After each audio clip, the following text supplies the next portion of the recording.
Добро вечер. Пратениците цел ден расправаат за реконструкцијата на владата, со која што во кабинетот на премиерот Мицкоски ќе се сменат 8 министри.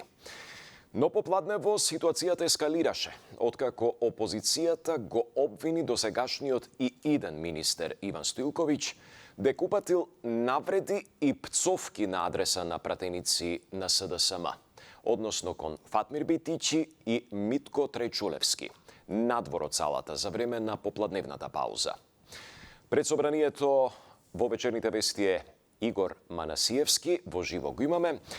Игор, и СДСМ и ДУИ бара седницата да биде прекината и да продолжи дури откако Стоилковиќ јавно ке се извини, па спикерот Гаши закажа итна координација. Што се случува во овие моменти? Така, Борче, се јавуваме од пред собранието, каде што во тек се уште трае седницата предвидена за реконструкцијата на новата влада.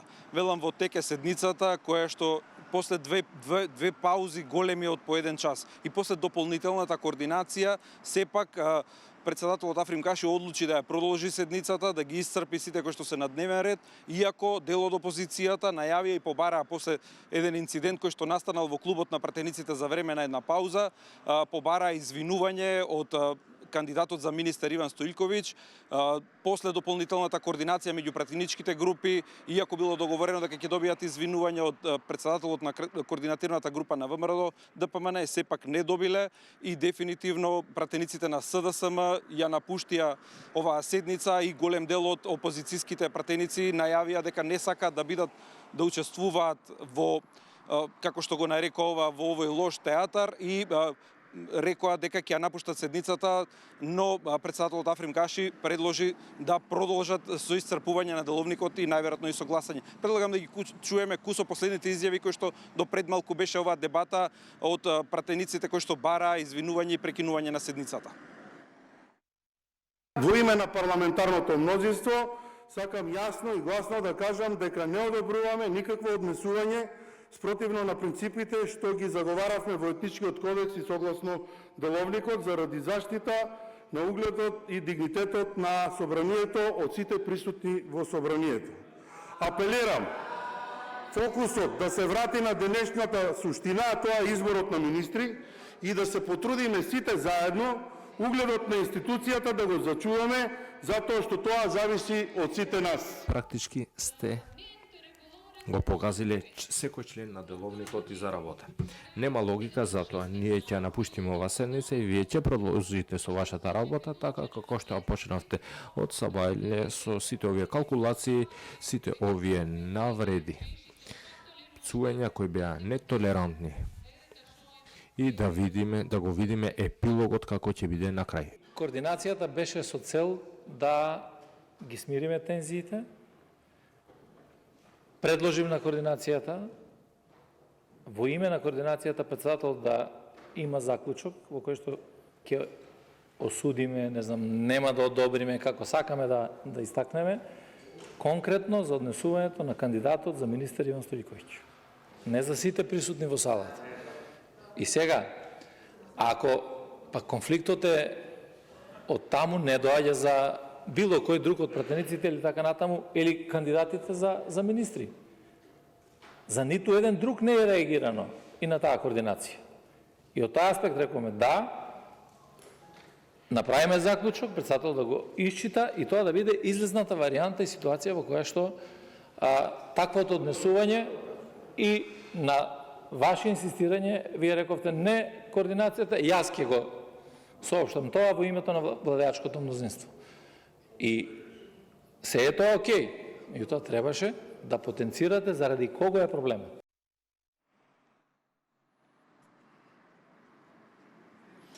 Така, предмалку, додека ги најавував изјавите, можевте да забележите во кадар дел од пратеничката група на СДСМ како поминува покрај нас, пеши заминуваат од собранието, додека одеа изјавите, веќе и целата пратеничка група заминаа покрај нас, дефинитивно ја напуштија седницата.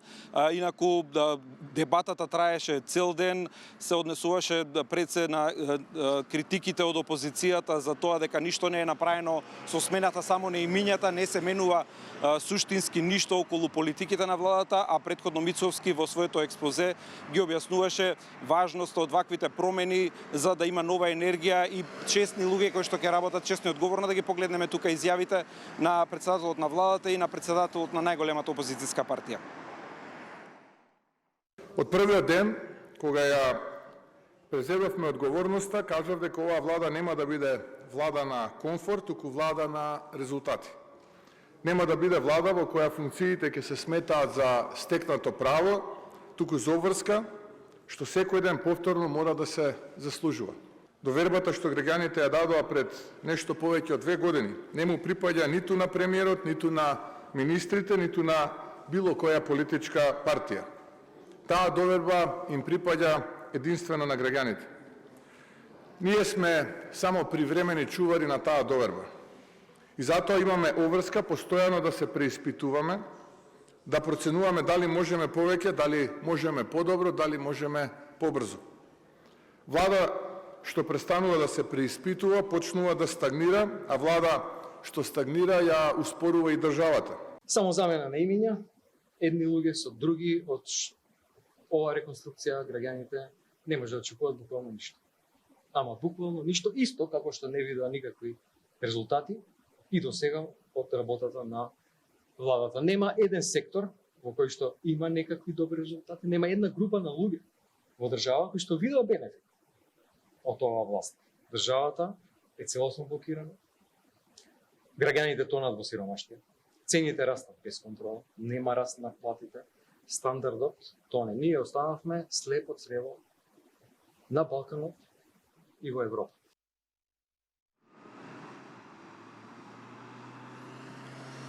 Така ги погледнавме изјавите, инаку дебатата денеска е за реконструкција на 8 министерски места. Предвидено е министер за правда да биде Јетон Шасивари, и на местото на Игор Филков, нов министер за односи меѓу заедниците е Агон Ферати, а досегашниот Иван Стоилковиќ ќе ротира во Министерството за локална самоуправа, министер за земјоделство ќе биде Борче Серафимовски од ЗНАМ, на чело на Министерството за здравство доаѓа Сашо Клековски од Фондот за здравство, каде на негово место седнува Златко Перински, министер за социјална политика, демографија и млади ќе биде Ѓоко Велковски и за култура и туризам Седат Сулејмани, како и министер без ресор ќе биде Ерџан Демири.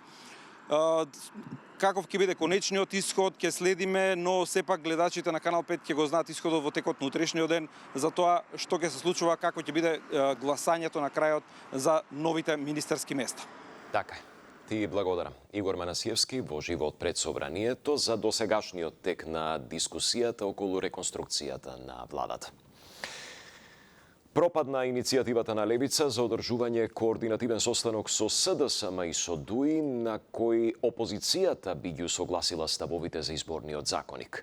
СДСМ оцени дека станува збор за представа во режија на власта, а од Левица пак во одбивањето на средбата препознаа обид на СДСМ да се задржи статус квото, наместо да се воведе една изборна единица. Детали од Афродита Рамос.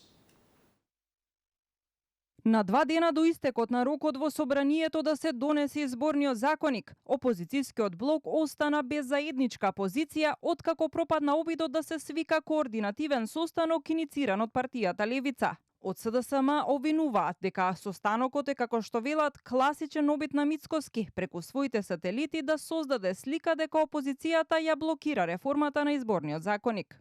Тоа е веќе видено сценарио во кое сателитските партии на Мицкоски се обидуваат да ја вовлечат опозицијата во неговата валкана игра. Прашањето е едноставно. Зошто опозицијата би требало да се собира по нарачка на Мицкоски? СДСМ нема да учествува во оваа представа. Нема да му бидеме алиби на Мицкоски. Нема да се собираме за да му правиме услуга во неговата кампања за предвремени избори.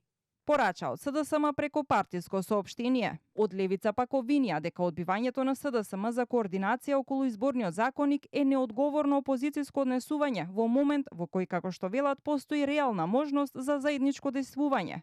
За СДСМ, сепак, сегашниот изборен модел е прашање на политичко преживување. Затоа панично го бранат системот што произведува изгубени гласови, непропорционална распределба на мандати и вештачки политички кислород за партии кои одамна ја загубија довербата кај граѓаните. Се надеваат дека она што повеќе не може да го добијат од граѓаните, ќе го добијат од изборната математика. Велат од Левица. Од ДУИ пак информираат дека не ја прифатиле поканата од Левица за присуство, бидејќи истата ја добиле само 1 час пред започнување на состанокот. За ВМРО ДПМН денешниот пропаднат опит за опозицијска координација е доказ дека опозицијата намерно го блокира овој чекор од реформската агенда. Со месеци се преговараше, над 4 месеци, па кога требаше да се поднесе законот се повлекува, со што директно одиме на тоа дека едноставно опозицијата нема интерес овој закон да биде донесен и да го исполниме последниот бенчмарк кој што го имаме како врска од реформската агенда. Доколку тоа не се случи во текот на денешниот ден, со оглед дека рокот е до 15 јули, уште еднаш ќе се покаже хипокризијата во која што по првиот дел од денот преку соопштенија не обвинуваат дека не сме ориентирани кон исполнување на реформи за приближување до Европската унија, во вториот дел од денот самите ги блокираат бенчмарковите кои што ги има нашата држава. По ова станува се поизвестно дека и по 4-месечни преговори во Министерството за правда, како и неколку обиди да се деблокира изборниот законник, кој е заглавен во собранието со над 13.000 амандмани, дека истиот нема да биде донесен до 15 јули, кога треба да се испрати извештајот за реформската агенда до Европската комисија. Освен моделот на гласање на диаспората, од партиите се чека и консензус за изборниот модел, како и за финансирањето. Толку во вечерниот преглед. Сите останати информации ги имате на нашиот веб портал. Пријатно!